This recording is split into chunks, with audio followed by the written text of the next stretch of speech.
Welcome into the Triple Threat Show. We are your hosts, Jeremy Lapidus and Mehrob Fatemi over there. If you are just tuning in for the first time, make sure you give us a follow everywhere you get your podcasts. That's Spotify, Apple Podcasts, that's iHeart, Audible, Amazon Podcasts, as well as anywhere else where you might see that. You can find us all over the internet on Twitch, where we're live at 3 Threat Show, on YouTube, where we are live at Triple Threat Show, TikTok and Instagram at 3 Threat Show, and at _Triple Threat Show. Go ahead and give us a follow over there. But it is a busy day in sports. The MLB trade deadline officially come and gone, and what a wild trade deadline it was. One of the busiest ones that I can remember really in my lifetime, at least in the last 5 or 10 years. Not too many massive names, but just a flurry of trades all over the league, especially for arms. Winners and losers here, Mehrob. I'll let you pick. Do you want to start with the bad, the good, or the ugly? Let's start with the good. Let's start on a good note here. Let's start with the good. The winners here. I've got a couple of winners to go over, and there's a couple of those that I'm kind of on the fence about. I threw one of those into my winners slot, and that is the Yankees. In theory, I like what the Yankees did. They fixed that hole at third base, right? They bring in Ryan McMahon. They bring in Ahmed Rosario to fill in that hole. They also add some shortstop depth with Anthony Volpe really struggling, bringing in Jose Caballero in an in-game trade from right across the field. But then they addressed the need. They did not quite get the starting pitching, but there wasn't a lot of starting pitching available on this market. They go ahead and get Camilo Doval from the San Francisco Giants as a absolute flamethrower, and Jake Burt, who's been really good undercover for the Rockies this season. I like all of those moves, but the fact of the matter is they didn't really get the best guys available. There were a lot of relievers out there that we saw go. We talk about Mason Miller. We talk about Ryan Helsley. We talk about guys like Johan Duran, right? These are guys that have been elite. The Yankees didn't get them. They also didn't address that starting pitching need, and I don't think they got the best third baseman, right? They could have got out and gotten Josh Naylor. If they wanted defense, Eugenio Suarez. If they wanted defense, they could have gone out and gotten Brian Hayes. There's a lot of things they could have done with this Yankees team, but I don't necessarily think they were the biggest winners, but they addressed all the needs, and I think it helps them a lot. So for now, I'm tentatively putting them in the winners column. Yeah, Jeremy, I feel bad. We're starting the show kind of in a little bit of a disagreement here. And this is not just because I'm wearing the Red Sox hat. Seriously, I am not. As much as I'd say the Yankees, I will say the Yankees were active during the trade deadline. Something that we haven't really seen from them in past years, where they were really active this year in the trade deadline. The one thing, as much as they fulfilled that bullpen, they strengthened that depth. They got a bunch of arms, and they got Ryan McMahon to fill that third base hole. Two things: they didn't, like you mentioned, they didn't finish the starting pitcher. They didn't fix the starting pitcher hole, missing Garrett Crochet in spring training when he got injured. Haven't fixed that, and on top of that, they still haven't really fixed that that bat that they've been missing. As much as you love Aaron Judge, as well as he has played, and he has played phenomenal this year, MVP caliber season from him. You can't just rely on him, and that's the biggest thing that I'm looking at with this Yankees team. They really, really desperately needed another bat in that lineup, and as they got Ahmed Rosario hitting 275, just 5 homers this year. Not really too much of a power hitter, but being able to get on base, which is really good for him. But I'm looking at them I was really looking for them to get a guy like a Eugenio Suarez, somebody like a big time bat that could not only hit home runs, but can just hit the ball, period. I was looking at them to make a big time move like that. And it feels like that's a big hole for them in the rotation since they lost Juan Soto in the offseason as well. Overall, I feel like a lot of lateral movement for the Yankees. They may sneak into the playoffs here. They're in a tight race in the AL East right now. I still think they sneak into the playoffs, but in terms of winning a playoff series or getting close to returning to the World Series, I don't think this helps those hopes very much. Yeah, you talk about the teams around them, and when I look at a winner Really, I just look at, did it help you in the playoff race? And you're right, it's a lot of lateral movement, but I think the Yankees are a better team now than they were before. Are they going to catch the Blue Jays? Maybe. Maybe not. That one's up for debate, right? But in that wild card race, I think they've kind of solidified themselves as long as Aaron Judge is able to stay healthy, right? The Red Sox, we'll get to them later. They didn't do anything, right? The Seattle Mariners got a lot better, but they're two teams behind them, right? The Rangers got better. The Guardians sold. The Royals, they got better. The Rays sold. The Angels, I don't really think they're going to do anything. The Twins sold their entire team. We're getting way down in the bottom of this race right now. But I think overall, the teams that are trying to solidify a playoff spot, as long as they stay healthy, this is a Yankees team that at least clinched a wild card spot right now. I can't really see them falling any further than that third wild card spot right now, which puts them in a winner's spot. But like I said, it's not a resounding W. It's a lot of, well, I guess that was an okay move, but it's better than nothing. It's better than some teams that just sat on their hands and wanted the world, and when they didn't get it, they didn't do anything. That's right, Mehrob, the Boston Red Sox. Another team that I thought had a really good trade deadline, but also I could see you going the other way, was the Philadelphia Phillies. The Phillies really only acquired one guy, Johan Duran. I think he was the best arm that got moved at this deadline. He is a guy that is just an elite closer, an elite back end guy, and they needed that. The Phillies did. They were relying on a guy in Jordan Romano who had a high 6 ERA to be their closer. That is not who anyone you can rely on. Now, if I'm the Phillies, I would have liked to get more. I would have liked to get a Greg Soto, a Taylor Rogers, Ryan Helsley as well, like the Mets did. I would have liked to get a Camilo Doval like the Yankees did. I would have liked to maybe even get a Mason Miller like the Padres did, right? There's lots of names that I would have liked to get, but they got one that I think is absolutely worth it. Johan Duran is going to change the way that team goes, especially with an offense as good as the Phillies. If they have a closer they can rely on, this is a Phillies team that I like in the playoffs. They're my fourth winner here, just ahead of the Yankees, but also in that category that's, did they really do enough? You know what I mean? Yeah.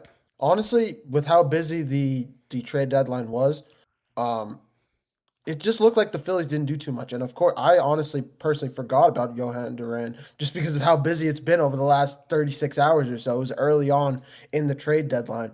When I look at the Phillies, I mean, as much as we would love them to get some help for Bryce Harper and Nick Castellanos in that lineup, to get another bat in there, I mean, that being able to get a closer like that is big time for them, especially how we remember them, what happened to them in the playoffs when they just pretty much kind of crumbled late in those games against the Mets.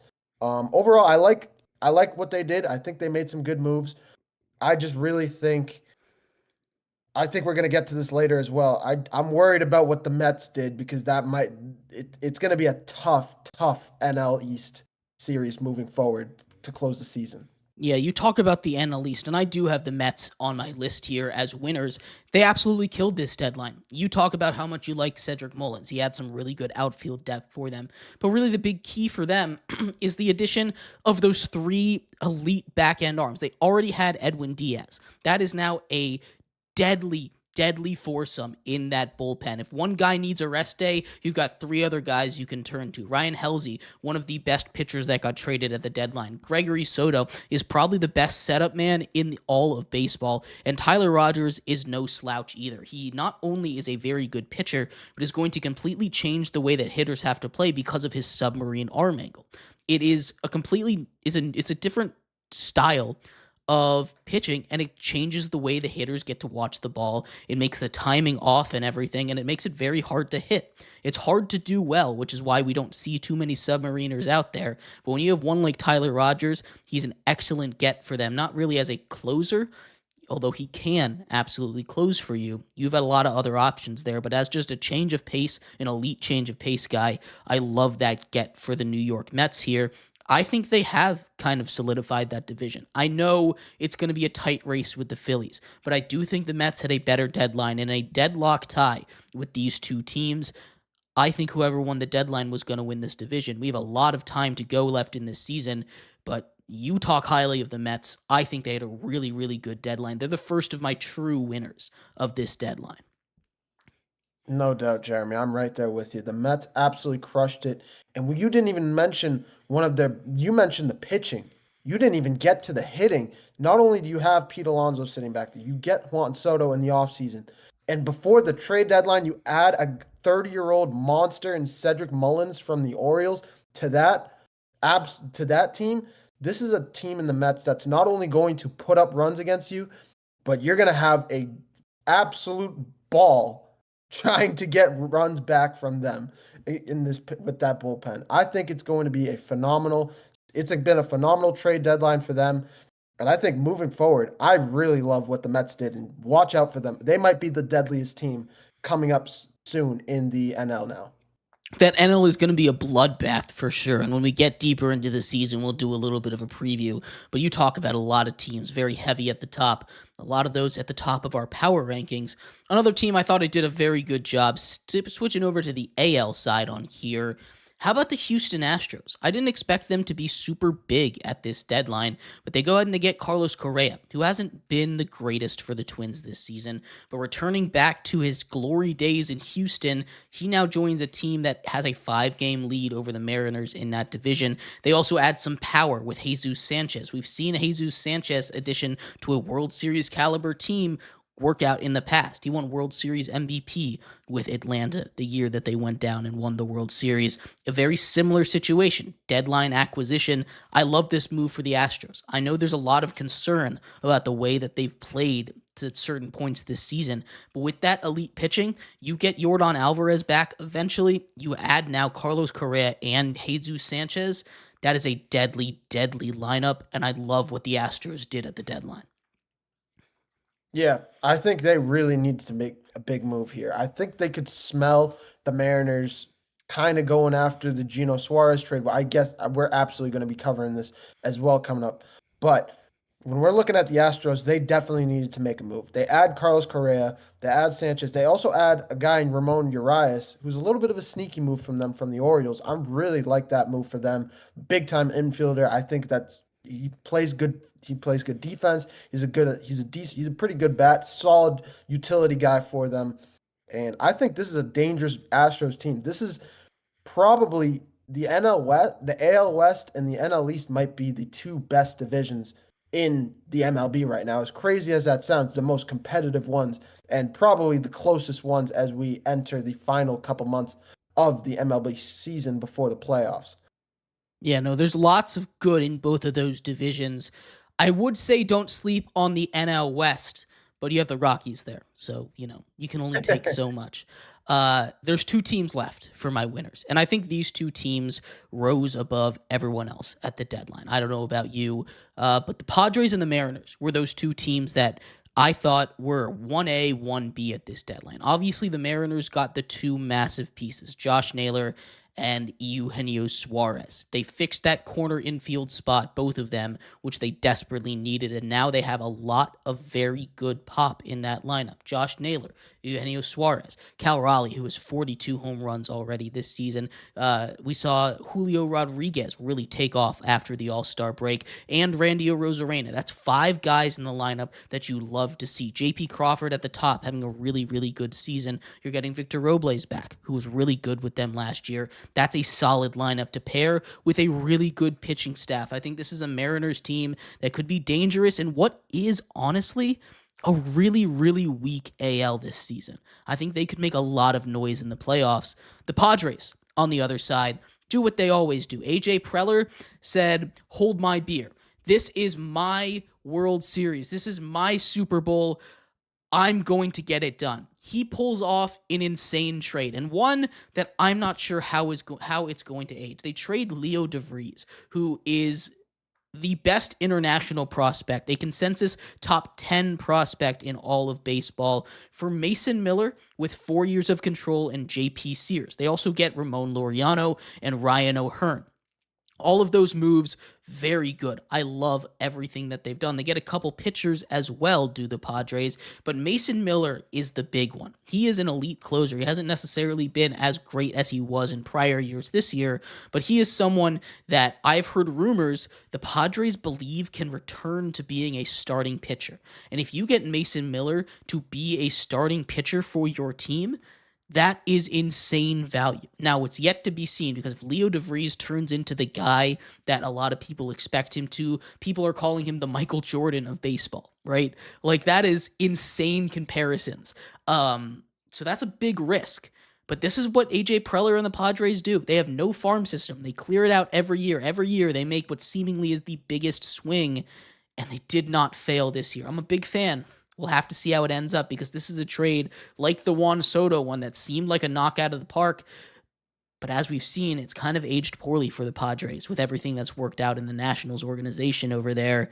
Those are my two big winners of the deadline. Those two are my favorite teams. I love what they both did. Yeah, no doubt about it. The Padres made a big time splash in this draft, in this trade deadline, and I think those two Orioles pickups that they made, Ryan O'Hearn and Ramon Laureano, I see both of those guys being big time pickups for them, especially as we get into the playoffs. They're gonna be big time assets as we get into the playoffs, as we see how the NL West ends up closing out with the Dodgers in the lead right now. The Giants not too far behind as well. I think all around, the Padres needed to make a move. They felt like they were just behind the Dodgers, and this puts them right back in contention for that NL West crown. Yeah, absolutely. That NL West is really tight as well, right? You talk about a really tight race. 3 games back as we sit right now. The Padres have been one of the hotter teams in baseball, 60-49 versus 63-46. They absolutely can catch them. That's going to be one of those races to watch, along with really every other NL division. The Cubs and the Brewers separated by half a game, the Mets and the Phillies separated by half a game. And then you have to watch, I guess, every division other than the Central really is up for grabs at this point. The Detroit Tigers kind of have a lock, although curious deadline moves for them. Not really a huge swing. And we'll get to that in a second as we get to our losers. But before we do, there were a couple teams that honestly, Mehrob, I just didn't know what to do with. Like, I don't know if I want to call them winners, but I don't know if I want to call them losers either. The Athletics, we talked about them a little bit. The big swing for them, they get Leo DeVries. That's something that, if it works out, is going to be an absolute win. And you can throw them in the winners column now, and I would believe that. But the Twins is very interesting as well because they trade away half of their active roster. This is not an overstatement. This is not an exaggeration. Literally 13 of the 26-man roster is no longer on the Twins.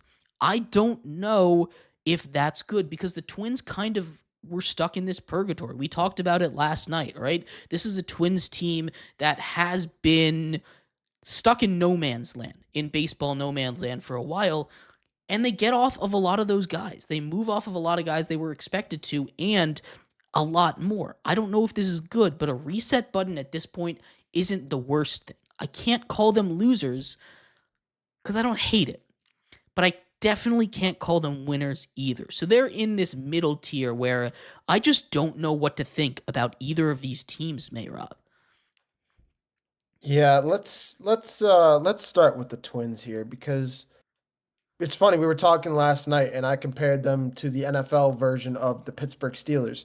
But now thinking about it, you can't really even do that. The Pittsburgh Steelers haven't had a losing season in 20 years, so you can't even say that.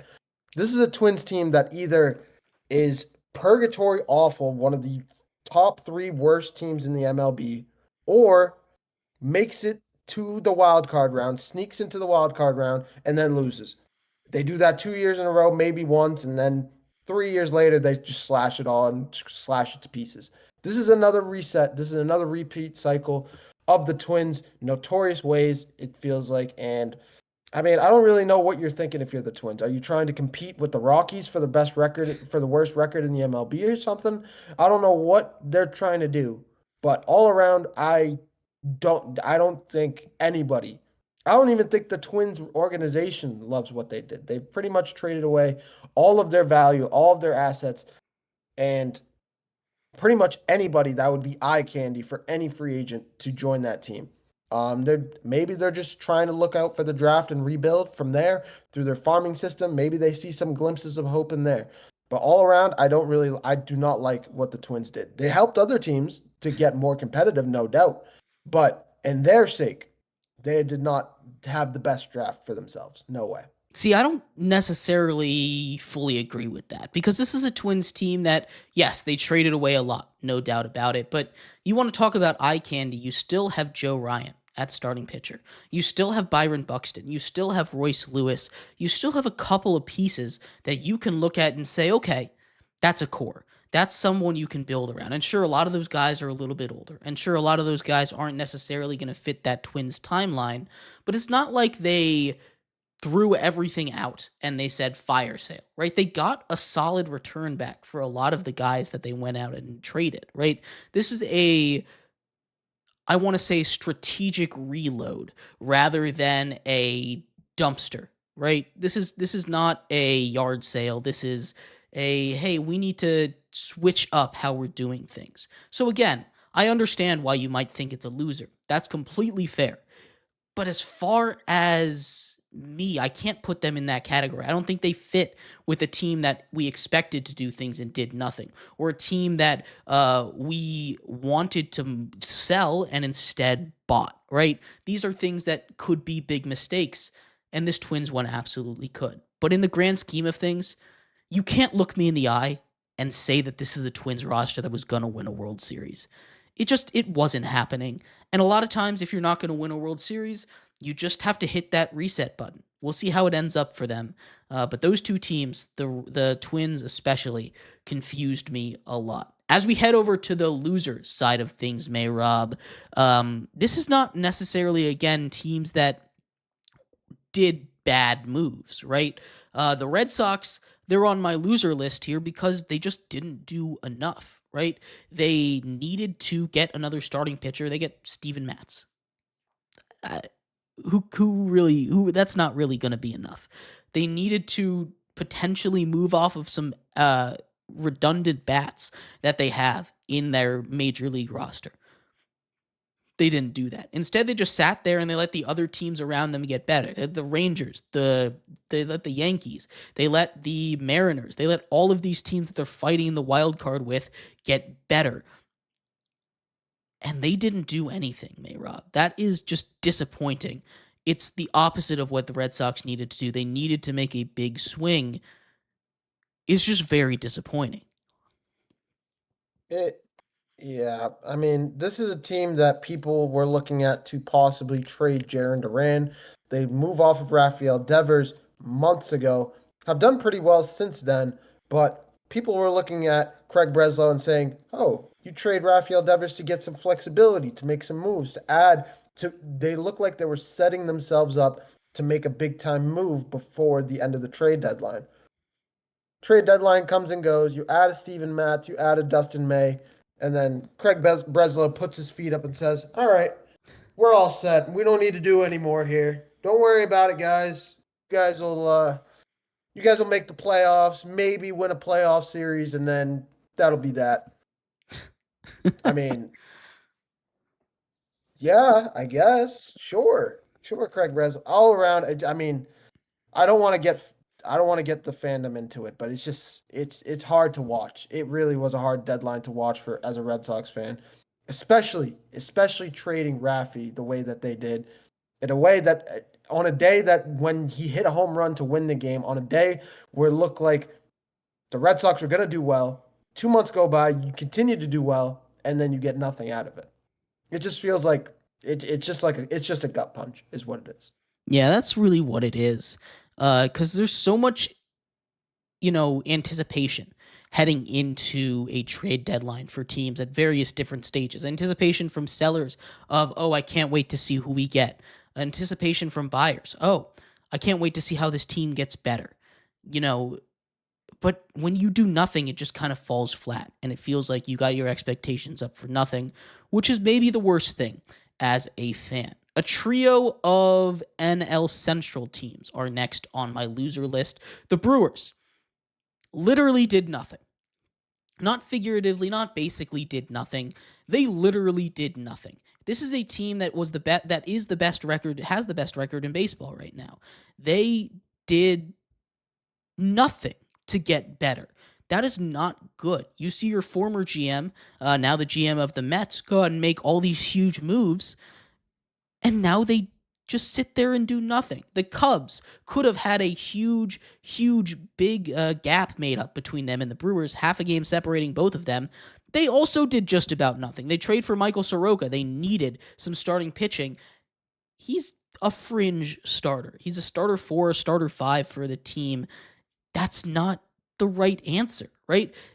Both of those teams should be both breathing a sigh of relief and also be incredibly furious. Breathing a sigh of relief because the other one didn't do anything, but be furious because they themselves didn't do anything. Those are big loser moves right there. But also the Reds. I've said a trio. The Reds trade for Ke'Bryan Hayes.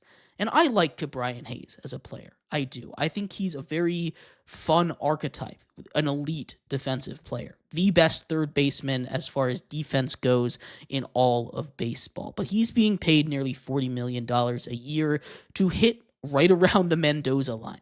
That is not it. He needs to hit better than that. He's a guy that you have to play every day because of his defense, but he's a black hole in that lineup. He's a black hole when it comes to his turn up at the plate. Maybe a change of scenery at Great American Ballpark can do something for him, but I'm not holding my breath for it. Ke'Bryan Hayes can be an elite third baseman overall in baseball. But right now, his platinum glove is the only thing keeping him in the league, and trading a lot and paying him just kind of hurts the Reds a little bit.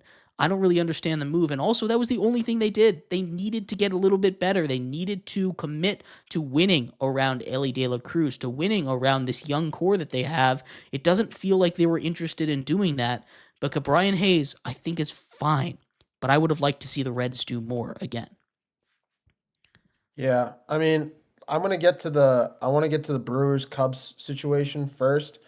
I think this is worse for the Brewers than it is for the Cubs. And why? Because the Brewers have been in this situation for the last 5 years. The Brewers have pretty much won the NL Central for the last 5 years. Or you could say at least the last three, and every single time they make the divisional round or then make the wild card round, play somebody, and then lose. They usually play the Dodgers and lose in the first round. It's just been a very disappointing last few years now for the Brewers. For the Cubs side of things, I mean, you look at the Cubs, they've already pretty much exceeded a lot of expectations here, and they have a lot of youth to them. So maybe you can at least give them a pass this trade deadline. But at the same time, I understand completely what you're saying. I just think this falls worse. This looks worse, far worse for the Brewers than it does for the Cubs. At least the Cubs did add a little bit of bullpen depth nonetheless. But when I'm looking at the Reds, I think they did adding Ke'Bryan Hayes as a defense side of things. It does help out big time, especially a lot of people don't want to hear this, especially with Elly De La Cruz's constant errors at shortstop. That'll help that a little bit. And he could probably learn a thing or two from Ke'Bryan Hayes as a Golden Glove winner that Hayes is. But overall, I think the Reds did a little bit. I don't think it's enough to get them into the NL Central contention for that first number one spot. But it could get them into that wild card contention, which is exactly where they want to be. Yeah, no, they need to be up there. They're not quite there, and I don't think this deadline was enough. That's another reason why they're a loser. I don't think that deadline pushed them enough to where they're going to be in that wild card race, right? Currently, they're the first team out, but they're 3 games back of juggernauts. The Padres currently hold that third spot. I love what they did. The Phillies had that second spot. The Reds are 4.5 games back. I don't think they make up that difference. And then the Cubs. They're not catching the Cubs either. I just don't really see any of that happening. So it feels like yet again, they're going to be that first team out in the NL. They've been in that situation for the last 3 seasons now. The first team out of the playoffs. It just really becomes, when are they going to make that big move? When are they finally going to go all in on this core?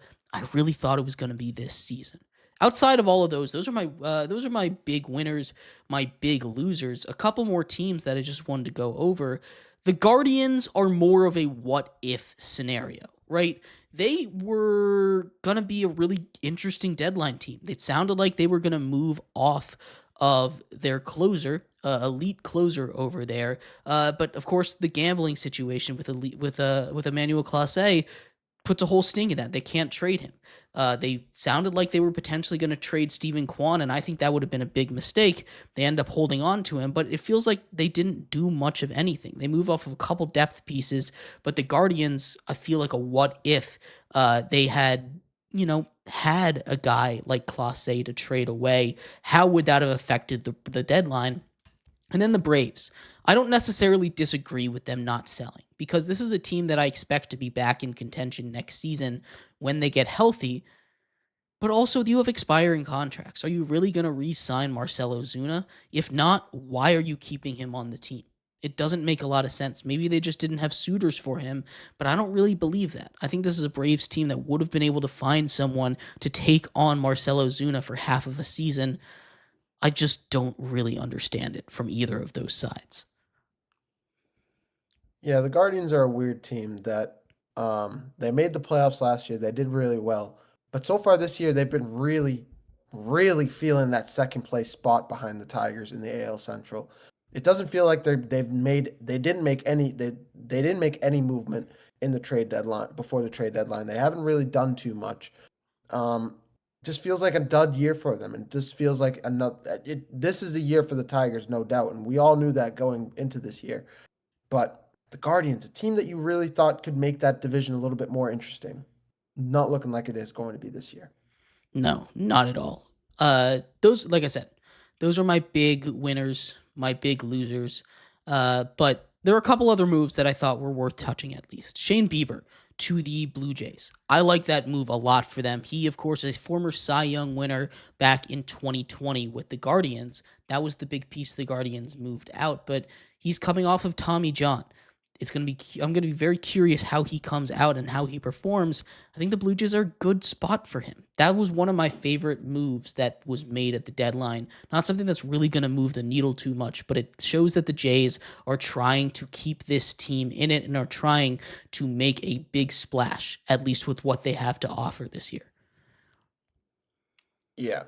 I mean, a Blue Jays team that's really needed some help in the pitching department. Their hitting has been unbelievable. They've been unbelievably hot with the hitting. But in terms of pitching, especially on the road, they definitely need to work on that. And I think addressing that with Shane Bieber could be important for them. No relation to Justin Bieber. Don't worry about that. Don't even think about it. But definitely an important move for them. And I mean, it could solidify them in the AL East. Yeah, absolutely. Right now they have that lead, and I think making a trade like that is going to at least hold off the Yankees for a little while. Uh, Big moves for them. That's my thoughts on a lot of them. There's other moves. The Tigers made a lot of small ones, not enough to really change my thoughts on them. The Rangers went and got a couple pieces like Merrill Kelly. I like that move a lot. The Royals also bought a little bit. Did you have any thoughts on any of those teams or anything else we didn't cover? Yeah, my dark horse team that I think made a lot of moves or made a big move, a big splash that's going to make a big time move or make a big time impact in this division coming up in the AL West is the Rangers. The Rangers added Merrill Kelly, did absolutely beef up that bullpen, beef up that rotation, make it a deadly rotation. One easily, I wouldn't say easily, but possibly the strongest rotation in that division. But, and I say but, that they were definitely desperate for a bat, especially with how kind of disappointing you'd say Marcus Semien and Corey Seager have been this year. You expect a little bit more from those two. To add a bat to kind of help with that cold streak from those two, to kind of improve that bat, to improve the hitting in general, the scoring department for that team. I think a bat would have been crucial for this team. They didn't add it. Nonetheless, Merrill Kelly will be an important piece for them. And I think it could put them in the wild card, no doubt. I have them actually higher than you think in as a dark horse for me. Okay. Okay. I like it. I had them as a pennant team out of the AL at the beginning of the season. Don't think that's happening anymore. But I would love to see if this trade deadline changed it around. I like Merrill Kelly. They've already had a really good pitching staff. We obviously have the revival of Jacob deGrom headlining that, but also shout out to Patrick Corbin for returning from being literally the worst pitcher in all of baseball for the past 3 seasons with the Nationals to now being solid. That is a huge, huge improvement. Being the worst to being okay or even good is amazing. So shout out to the Rangers for whatever they did over there. Uh, but I really do Shout out, like what they did. yeah, shout out Nate Eovaldi over there, doing really well this year as well. Yeah, absolutely. But a lot more stuff to go on. Baseball, of course, still a little less than half a season to go. We'll have to see how all of these pieces fit together. A wild trade deadline come and gone. We're going to take a quick break. When we come back, trade requests are flying all over the place in the NFL. Terry McLaurin, Micah Parsons. We'll take a look at all of the holdouts and hold-ins taking place at NFL training camp as football is officially back. That's coming up next here on the Triple Threat Show.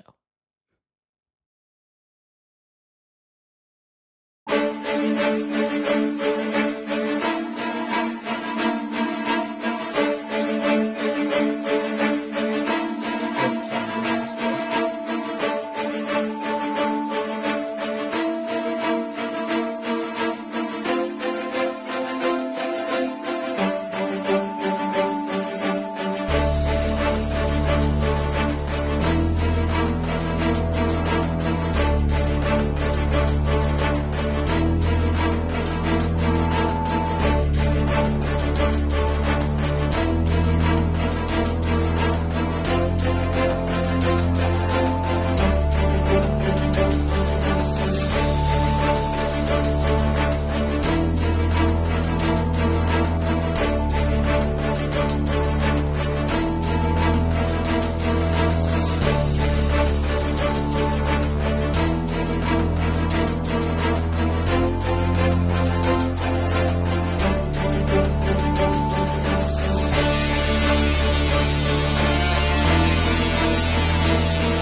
Welcome back to the Triple Threat Show. We are your hosts, Jeremy Lapidus and Mehrob Fatemi.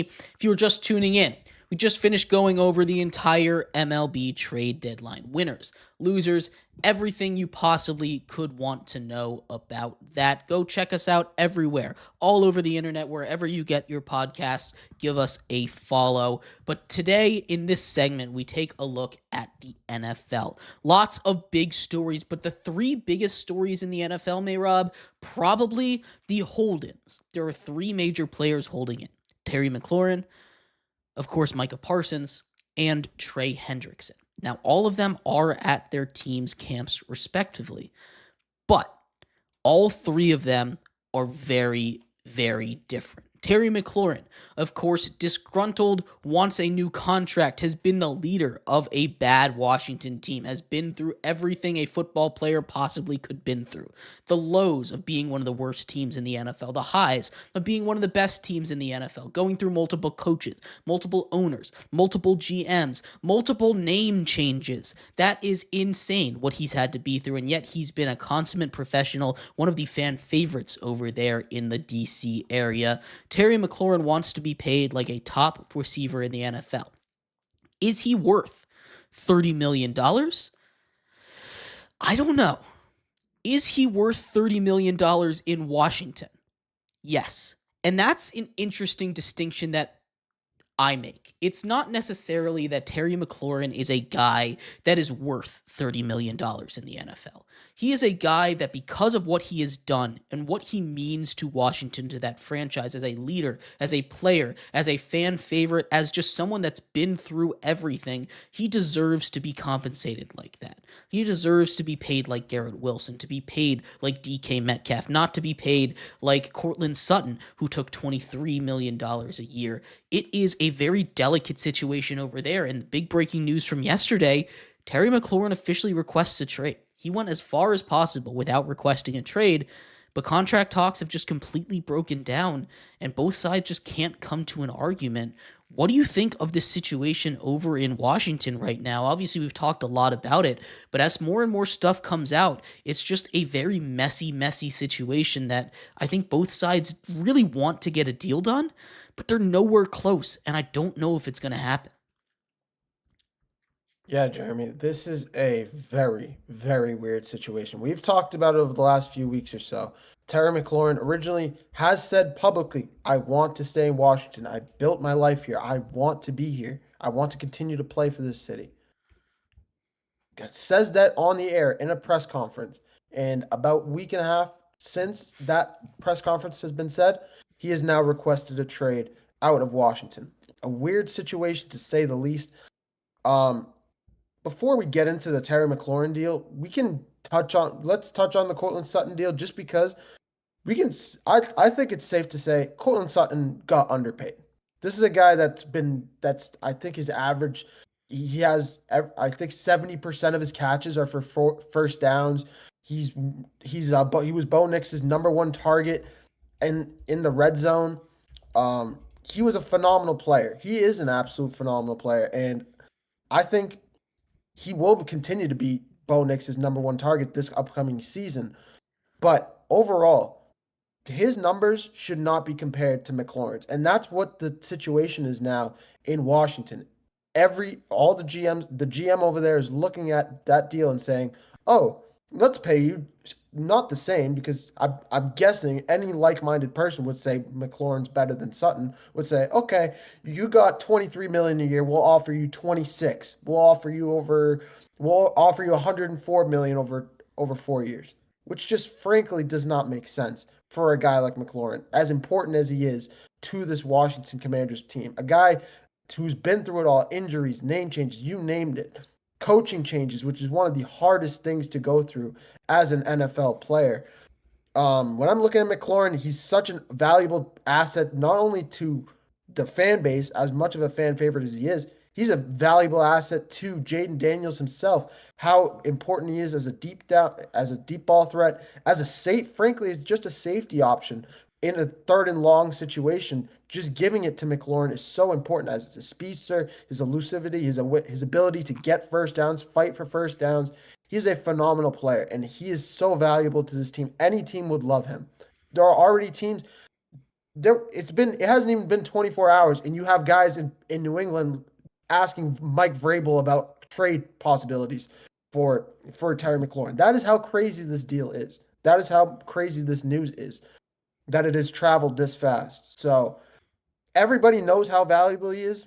It's just up to to Washington if they will realize how valuable he is to the team. Yeah, you talk about a fringe top 10 receiver at this point, a guy that in 5 straight years, in 5 out of 6 years in his career, have had 1,000 yards. And that's not with great quarterback situations. His worst year, his rookie season in 2019, he only played 14 games and he had 919 yards, right? That is on pace for an 1,000-yard season. He is a guy that is consistently up there, kind of like a Mike Evans. You talk about how much respect Mike Evans gets. This is the similar pace to him, getting all of these 1,000-yard seasons. Terry McLaurin does it without good quarterbacks, and that is incredible. He finally has a great quarterback in Jaden Daniels, and now they can't pay him. There is no reason, if you are the Washington Commanders, to not throw a bone his way. The number that I have heard is $28 million around Terry McLaurin. Now, the number that I've heard they want is $33 million, and that is a lot of space. That is far away when it comes to contract negotiations. The term, I don't know if they'd agreed to yet. That is another piece of this puzzle that hasn't yet been figured out. But how long does this go? Because right now, I don't think Terry McLaurin and the Commanders are necessarily, Commanders at least, are necessarily really considering that trade possibility. This feels a little bit like a leverage play for now, but if they continue to stay this far apart for the next couple of weeks, as the season starts in a month now, right? You need to be able to get out there and you need to be able to play. You need to be able to be on the same page with your guys. It is a tough, tough spot to be in for Terry McLaurin and for the Commanders. How long do you think until this situation gets resolved or until a trade becomes more likely than a re-signing? I think at first, and we'll get to this later as well. This goes for the other guys that, or one of the other guys, I'd say that is part of this requesting a trade. I think at first we need to pump the brakes and say this most likely a lot of the time this happens. Players are looking for a new contract, and the GM usually gives it to them as soon as they come out publicly and put the franchise on blast. Because I mean, it's just a bad look for a franchise for something like this. Same thing happened to Lamar Jackson a couple of years ago. Same thing happened to Joe Burrow. Across the board, this happened. Same thing happened to T. Higgins just a season ago. All around, this happens way too often, and usually these players get re-signed to the contracts that they want. The thing is, if this goes on a week, 2 weeks, as we get closer to the season, as we get closer to September 6th, this is going to become more and more realistic that a trade could be imminent. And teams are going to be starting to call Washington. Teams I'm already guessing are calling them. I'm sure. But teams will be seriously calling them, asking about legitimate trades. And that franchise will start thinking about it. I believe McLaurin will hold out until he gets that deal as well. He wants, as much as he loves to play football, this is a guy that just wants, he's been through injuries. He has, I'm pretty sure he has concussion history as well. Across the board, this is a guy that just wants to play football, not only where he's valued, but just so he can be, just in case of emergency situations, he gets injured. He does not need to worry about his value going down or not being able to get paid the value that he wants. It's that plain and simple. Yeah. And there's other things about Terry McLaurin, right? He is just a very reliable wide receiver, but his holdout is a lot different than these other holdouts in general going around. The big news today, Micah Parsons asks for a trade. And the reason that this one is different than what's going on with Terry McLaurin is because the team just reportedly has not even sat down and had a discussion about a contract. Now, Micah Parsons, we already know what his value is. He is one of, if not the best defensive players in all of football. He is going to reset that market. He's going to command $41, $42 million, more than TJ Watt, more than Myles Garrett, more than Max Crosby, more than these guys, these pass rushers that just got paid. But the Cowboys are already paying Dak. They're already paying CD, and we knew the time to pay the piper was going to happen. It's happening now. They need to pay him now. This request for a trade, while earth-shattering, while, oh my God, imagine trading the best defensive player in football, or the second best defensive player in football, is a really tasty idea to throw around if you're an opposing fan. if you're a fan that could picture Micah Parsons on your team destroying the opposing team's quarterback, right? It's really fun to think about, but there is not a shot in the world, not a chance that he ever leaves that Cowboys building. This is, hey, you know what, Jerry? I want to get paid, and I want to get paid before the season starts. You need to take care of this. You've dragged your feet on this for one season already. I don't want to have to hit the open market. Pay me now. I understand. I'm going to be making all of this money. You know how much money it's going to take. Pay me now.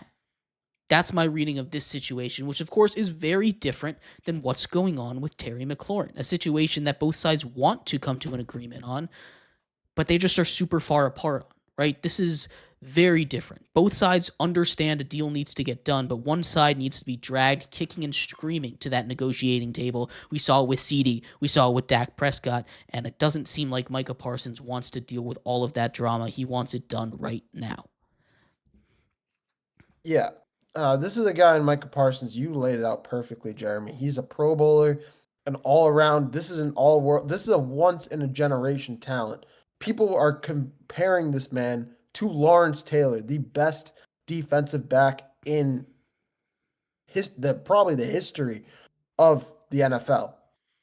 When we're looking at Micah Parsons, this is a guy that is a game changer, a game wrecker, an Aaron Donald-esque player. Probably Aaron Donald's a little bit bigger than him, but still. The thing that kind of makes me think twice are the statements that Micah Parsons came out with today. And I'm reading this off of Adam Schefter's Twitter page. Thank you so much, Adam, for your unbelievable insight. He literally said, I no longer want to be here. I no longer want shots taken at me for getting injured while laying on the line for the organization, our fans, and my teammates. I've made a tough decision and no longer want to play for the Dallas Cowboys. That came out of Micah Parsons' mouth. That didn't come out of Terry McLaurin. Came out in a press conference and said, I want to be here. I want to do this. And then made his trade request. And even then, didn't make statements like this.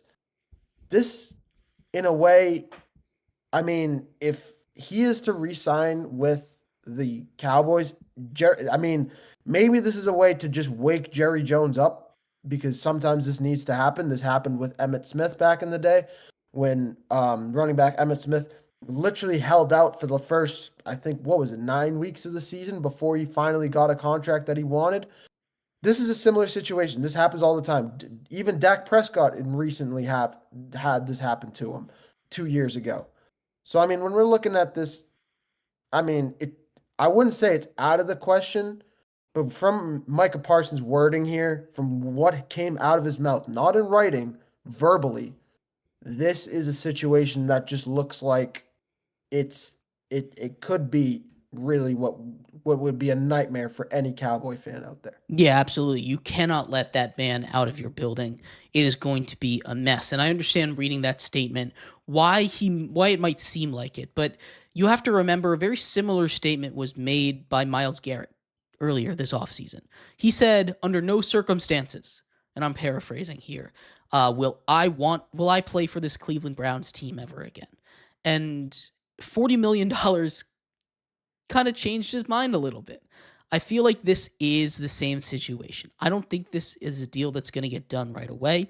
I expect this to be done probably right under the limit for the beginning of this year, but I expect him to get paid, and I expect him to be a Cowboy for a very, very long time. I understand that verbal jarring match between him and Jerry Jones, but that's just Jerry Jones, and I don't think that's enough for the players. He and Micah Parsons seemingly, outside of that interaction, have a pretty solid relationship. You see them hanging out in press boxes all the time in the offseason and doing all these things. I expect that deal to be made at some point. I expect it to, be figured out pretty soon. The last holdout, three hold-ins, three very different scenarios.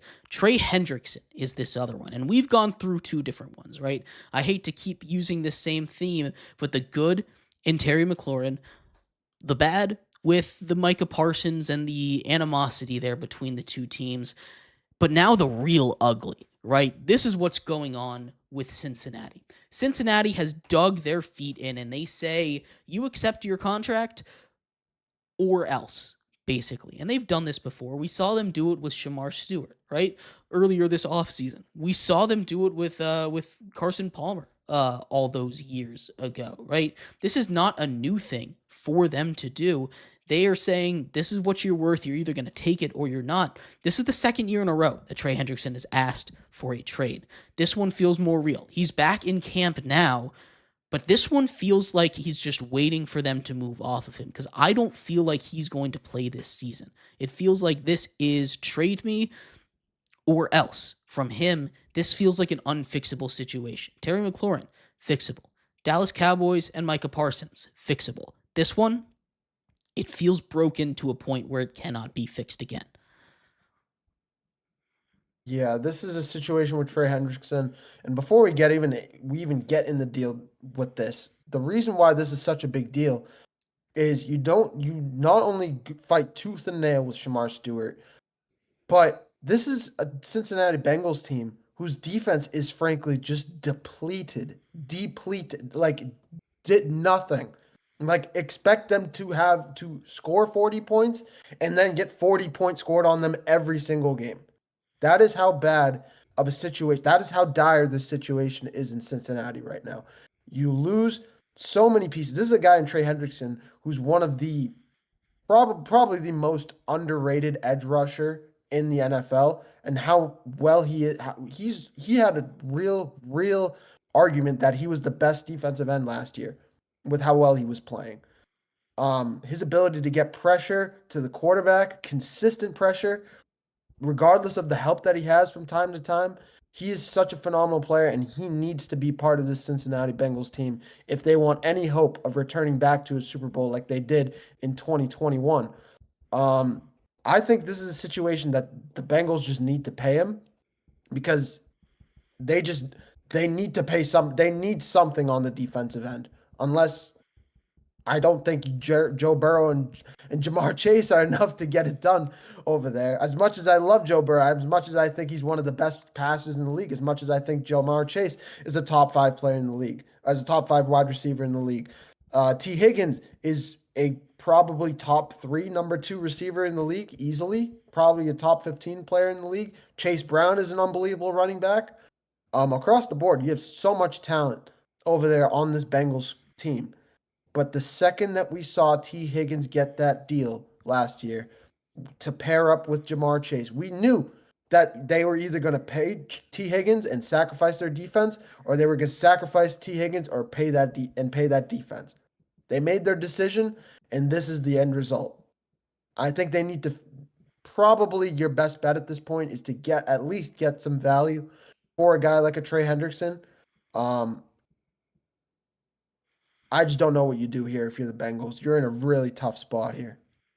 Yeah, no, there's a lot of things that they can do, and I think really at the end of the day, they're just going to have to trade him. They should have traded him before the draft, and I think the longer they wait, the less people are interested in an asset. It's going to end up like Hassan Reddick, where either he's not going to play at all, or he's just going to play on a short-term deal and then leave in the offseason. That's just how it's going to go. I don't expect this situation to get resolved. I don't think any of these guys actually get traded before the season begins. Do you? Because this is one that, again, all three of these are very different. But at the end of the day, I don't feel like, other than Trey Hendrickson, any of these players really are wanting, like deep down, wanting to get traded at all. I mean, yes, this is a regret that they didn't trade him before. This is absolutely a regret for the Bengals. If you're Trey Hendrickson, I mean, you're either going to get paid what you're worth in Cincinnati this year, or you're just going to say, okay, just release me on the spot and get your deal somewhere else. Which I promise you, there are a slew of teams that will pick him up in a snap of their fingers whenever they need and pay him the money that he's worth, probably more than what he's worth. So this is a big mistake from the bank. That was absolutely a big mistake from the Bengals. Yeah. But we'll have to see how this goes. We'll keep you updated, of course, whenever there's more news from around the NFL. But we're going to take a quick break. When we come back, we finish up our show today talking a little bit about, of course, every Friday, our top 10 MLB power rankings. That's coming up next, a post-deadline power rankings here for you on the Triple Threat Show.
Welcome back to the Triple Threat Show. If you are just tuning in, we've just finished going over the hold-ins around the NFL. Three very different scenarios for three very different players in Washington, Cincinnati, and down there in Dallas. This time we finish off our show taking a look, as we always do, at our MLB Top 10 power rankings. The trade deadline has come and gone yesterday. If you want to hear more about that, go check out the beginning of the show. We talked for 40 minutes about everything you need to know about the trade deadline, so you shouldn't miss a thing.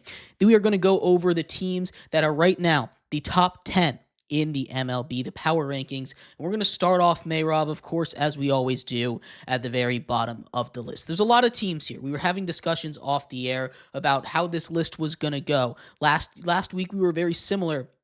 This week, I don't know how it's going to be because the trade deadline always completely changes how you think about a team. I know I have teams higher and lower than I would have otherwise put them based off of last week's standings. But at number 10, I'm sticking with the Toronto Blue Jays. I love the addition of Bieber, right? I love Shane Bieber. He's going to be a really good addition for them, but I really wanted to see them do a little more. Maybe bring a bat in to help maybe fix the DH spot where Anthony Santander has just been awful this season. I know he's hurt and he's not really playing, but that signing has not worked very well for them. The Blue Jays at number 10, still at the top of their division, but in a weak AL East. They're taking advantage. They're still in the top 10 here, barely holding on, though. Yeah, Jeremy. I went with my 10 spot. I want to preface before I start my list. I may upset some people. So please take it with a grain of salt and understand that this is a list post trade deadline, not by record. Remember I said that, not by record. It's the only With real my list, Mehrob. Have confidence, man. This is the only top 10 teams that matter. Of course.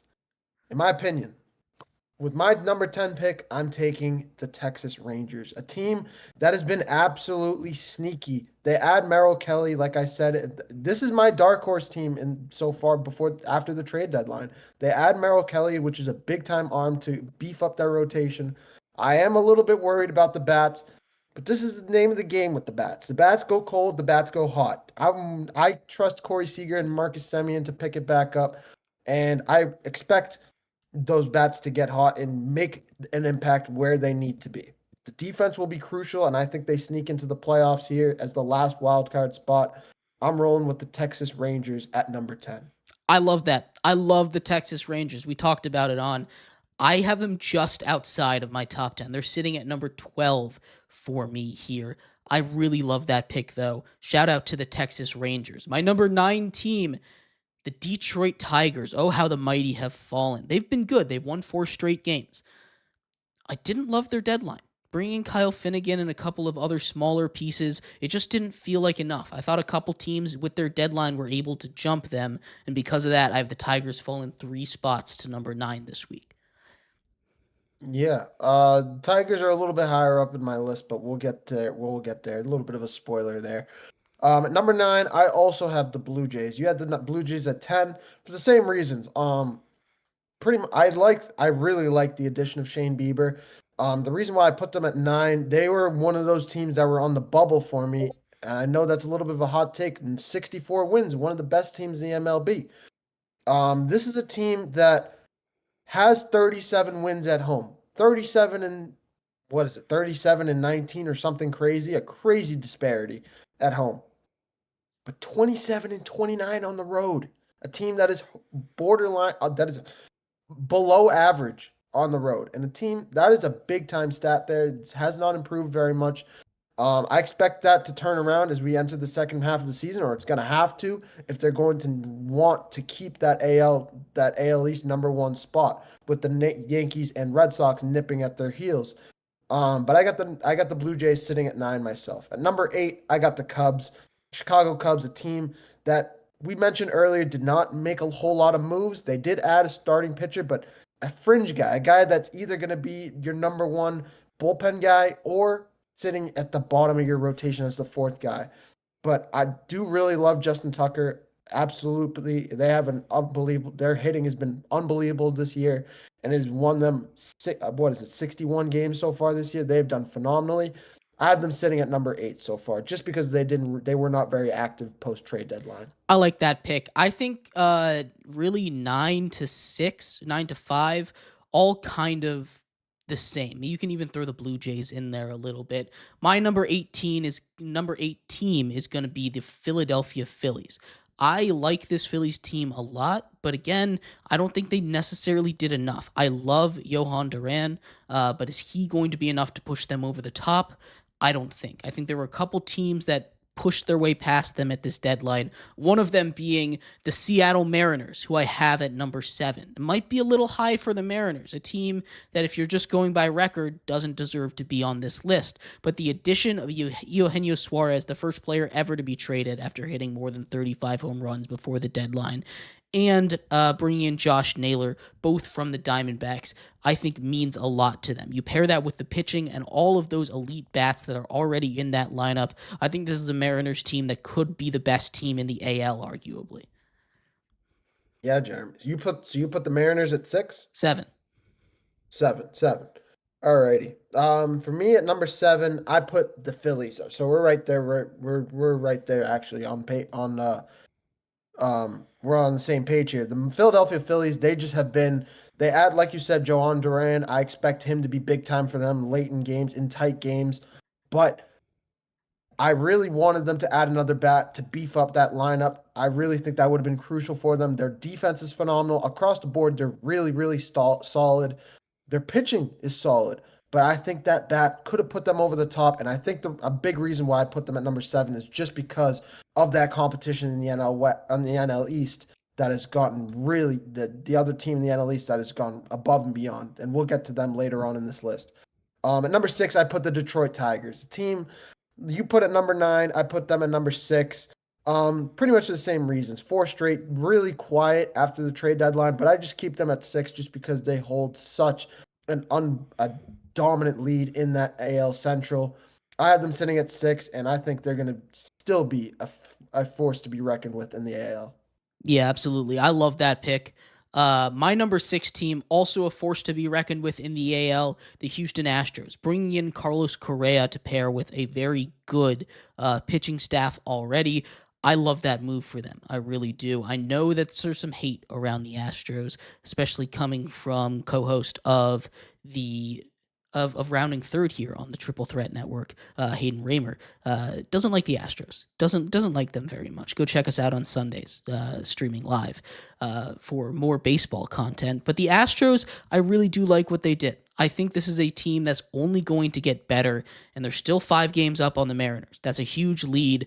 I still have them as my number 1 team in the AL just because of the history. They just find a way to win, right? They've been to the ALCS in 8 of the last 9 seasons. That's insane. That's an insane run, and I'm not ready to call them dead until they can't move anymore. No doubt about it. The Astros are also in my list, just not yet. They're a big time team, and I think they're going to be unbelievable in the AL West. For me at number 5, I actually went the other way in the NL West, and this might be a little bit of a shocker for people, but this get ready, hold on to your seats. I got the LA Market Dodgers sitting at number 5. And yeah, that's low. I know, knocked me over the head. But they did make some moves. Don't get me wrong, they added some pitchers. They beefed up that bullpen pretty well before the trade deadline. But they didn't really do a whole lot. I mean, they have been struggling. They needed some bullpen action. You have Shohei Ohtani back as well from injury, so that's going to be a big time improvement for you over there. I think I just have them sitting at 5 just because I'm waiting for them to see this. This is a team that could go from 5-1 next week when we do this list again. I'm just waiting to see the effect of the post trade deadline, how this all shakes out. Are they going to still have some bullpen issues, or could this start ironing out that problem, and can they go back to their old ways in the NL West? At number 4, I'm also sticking with the NL West as well. I'm going with the San Diego Padres, a team that made a big time splash at the trade deadline, adding Mason Miller. I think that's going to be a big time move for them at the pitching spot, and I think they're just going that NL West race is going to be big time to watch as we close out the season. That Dodgers Padres rivalry always fun to watch. My number 5 team, you talked about them earlier, the Chicago Cubs. Bringing in Michael Soroka, not really the big headline that you wanted it to be, but they kept pace with the Brewers, which is huge, and I think that leaves them in that top 5, still a step below the top 4 teams, which I think really, after this deadline, cleared away from the rest of the league. My number 4 team, it's those San Diego Padres. You talk about deadline merchants, that's what they are. They go out there, they make the big moves. It is yet to push them over the Dodgers yet, but I think this is the year that they get it done. This Dodgers team is kind of out of its element, it seems like. I like this Padres squad a lot. The Dodgers I still have ahead of them. They're still 3 games up on them, and I think this is a Dodgers team you have to respect. Because of that, I have them 1 spot ahead of them at number 3, but that is like a 3A, 3B kind of gap when we're talking about the power rankings as opposed to a full 3-4 kind of situation. Yeah, no doubt. The Dodgers, Padres, you could flip flop which way you like them. I'm just rolling post trade deadline just because the Padres made such a big splash. I just respected it big time and how much they beefed up that lineup and I think they're going to be really fun to watch as we close out the season. At number 3, I'm rolling with a pick that you actually mentioned earlier in your list. I'm rolling with the Seattle Mariners, a team added Geno Suarez, added Josh Naylor. Those are two big time picks that I'm honestly really high on. I think this is a Mariners squad that is not only going to be battling for the number one wild card spot, but could be really up there for the AL West. I really love this Mariners team. I think Julio Rodriguez is going to benefit off of this in the lineup. Not as much pressure off on him, give him more opportunity to blossom as a young player, as a young superstar in this league. I think the Mariners are going to be big time, and I really love this move for them. And As the he, number two, I'm also go for it. my bad. At number two, I'm also rolling with the Astros, a team you brought up earlier as well. A little higher than some people picked. Adding Carlos Correa, adding Jesus Sanchez as the pitcher. I think this team is big time. I really like this team, how they've been playing, and I think this is a team that could be AL pennant bound. Really, could be headed for the World Series. Yeah, my number two team, and I'm surprised I haven't heard them yet, unless we have different number ones. It's the New York Mets for me. The New York Mets are my number two team. I love what they did at the deadline. They are a team that's added those pitchers. They went out and they fixed that bullpen. They went out and they got some depth in the outfield. I think they've really shut out the list. They were sitting around number 6 for me last week. Now they're up to number 2, the biggest rise in the top 10 that we have seen so far. I love this for them. But you're missing a team, I believe, from your power rankings. My number one team is the Brewers yet again. I'm not sure. Maybe I missed the Mets or the Brewers on here, but I didn't hear either of them so far from you.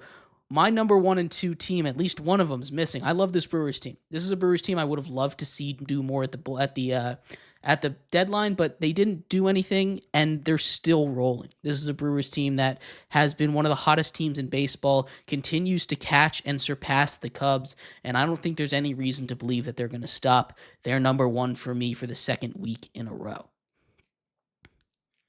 Yeah, Jeremy. I prefaced this list before I said it that please don't bring up records because I know.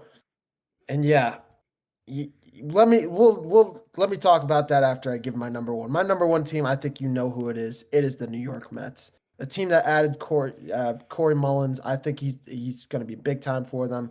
They beefed up that bullpen behind Edwin Diaz as well. You brought up that four-headed monster over there. I think it is going to be a big time team, not only hitting, pitching wise. It is going to be a big time. It is going to be a problem to stop this team when they enter October, because you know they will be there when the playoffs arrive, whether it's a wild card or most likely a division crown. We'll see how it all ends up. But the Milwaukee Brewers, I have them sitting at 11. And yeah, I was fighting at whether to put them at 9 but it was either going to be the Cubs or the Brewers on this list. One of those two were going to get snubbed. I only put the Cubs just because of how young they are and how they did add Mason Soroka, even though he was not too big of a move for them. I'm really starting to think that this Brewers team made a big time mistake not adding pieces before the trade deadline. And I think it's going to bite them in a way. Dare I say, miss the playoffs? Wow. Dare I say, make the third wild card spot or second wild card spot? I think the Padres got better. I think the Mets are better. The Phillies are better than them. I think the Cubs, I think, are better than them. I think, do not be shocked if we come back here in a couple weeks and we see a little bit of a drop off from this team. They are hot right now, and those bats are going. But Christian Yelich is not enough to carry this team. And I remember we talked about it last night when we were talking about this Brewers team. I don't think this is the year as I thought it was the year before the trade deadline. I thought they were just ready to make a big move to stamp in that this team is legit. And they just didn't do that for me. I have them just sitting outside of my list at 11. I respect it. I love a good hot take from you, Mehrob. And you know what? In the power rankings, with a lot of these teams so close to each other, it's not necessarily wrong either. I think you could very fairly make the argument for just about anybody in this top 10 to be replaced with the Rangers. I disagree with you, obviously, but that's why we're having this discussion. I respect it. We'll see who's there at the end of the day. But real quick, Mehrob, run through your top 10 for me, and then we'll close out the show. Absolutely. At 1, I got the Mets. At 2, I got the Astros. At 3, I got the Mariners. 4, I got the Padres. 5, I got the Dodgers. 6, I got the Tigers. 7, the Philadelphia Phillies. 8, the Cubs. 9, the Blue Jays. And 10, the Texas Rangers. There we go. The post-deadline power rankings from one Mehrob Fatemi over there. Remember to check us out all over the internet. You can find us literally everywhere. YouTube at Triple Threat Show, Twitch at 3 Threat Show, on Instagram at 3 Threat Show _, TikTok at the Triple Threat Show, and anywhere you get your podcast. Give us a follow, give us a listen. We appreciate all of you guys tuning in. Have an amazing weekend. We will be back on Monday. Go check us out with all the biggest news from around sports. Some more breakdown of the trade deadline on Rounding Third on Sunday as well. We'll see you then. Bye-bye.